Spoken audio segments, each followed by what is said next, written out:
Mes chers amis curieux, bonjour et bienvenue dans cette nouvelle vidéo insolite. Aujourd'hui, nous allons parler sac d'évacuation. Alors, c'est une notion qui est tout d'abord apparue chez les survivalistes. En fait, le sac d'évacuation, c'est un sac qui va vous permettre, en cas de problème, que ce soit dû à des causes naturelles ou humaines, comme par exemple un incendie, un dégât des eaux, un attentat, et bien tout simplement, ça va vous permettre de survivre au minimum 3 jours. Et pour vous montrer à quel point c'est une notion importante, eh bien, même le gouvernement sur son site propose une liste et ils appellent ça le kit d'urgence.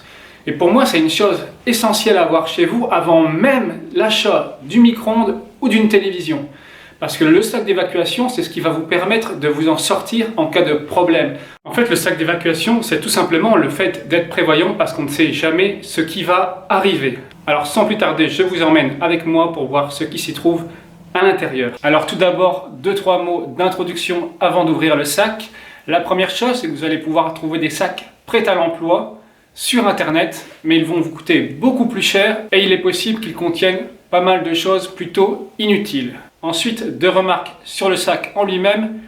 Première remarque, il faut que le sac soit le plus léger possible. En effet, plus le sac va être lourd, plus il sera handicapant pour vous.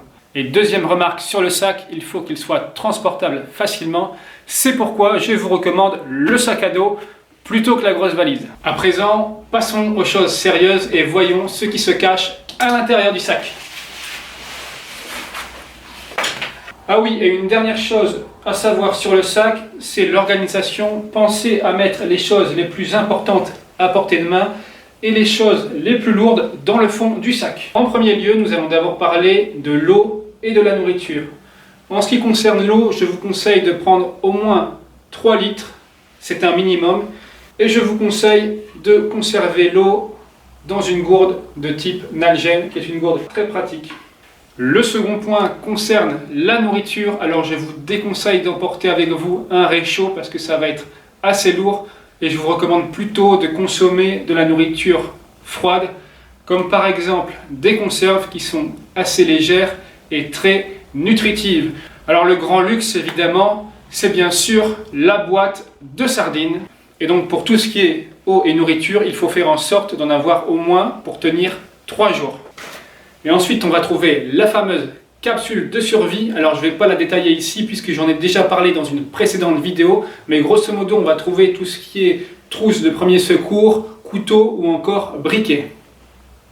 Alors ensuite on va avoir ce que j'appelle la trousse hygiène, à l'intérieur de laquelle vous allez vraiment trouver les essentiels avec par exemple le fameux rouleau PQ, mais aussi une petite serviette. Alors je vous conseille d'en prendre une assez petite et qui sèche rapidement. En cas de sueur froide, pour vous éponger, c'est vraiment parfait. Ensuite, la classique brosse à dents, que ce soit pour vous brosser les dents ou même pour lustrer vos chaussures, car il est important de toujours sortir soigné. Et enfin, le fameux savon de Marseille multi-usage très pratique qui vous permet de faire un peu tout, comme par exemple vous lavez le corps, les cheveux ou même vos vêtements. Ensuite, on va avoir tout ce qui est couchage, autrement dit, le sac de couchage et le tapis de sol ou matelas de sol, selon ce que vous préférez. Si vous prenez un tapis de sol, ce sera forcément plus léger, bien qu'il existe aujourd'hui des matelas de sol vraiment très légers. Je vous recommande aussi d'avoir une lampe frontale avec des piles de rechange, ce qui vous permet de progresser en ayant les mains libres dans l'obscurité, ou alors, si vous êtes plus aventurier, des bougies. Pensez également à avoir des vêtements de rechange et une protection contre la pluie. Par exemple, le poncho fait très bien l'affaire puisqu'il vous permet de vous protéger, vous et votre sac à dos. Et enfin, dernière petite chose essentielle, pensez aussi à prendre tout ce qui est papier, argent, clés, téléphone et éventuellement une batterie externe de secours. Et si elle est complètement chargée, c'est encore mieux. À présent, je vais vous montrer une petite partie bonus, mais ça doit rester vraiment entre nous.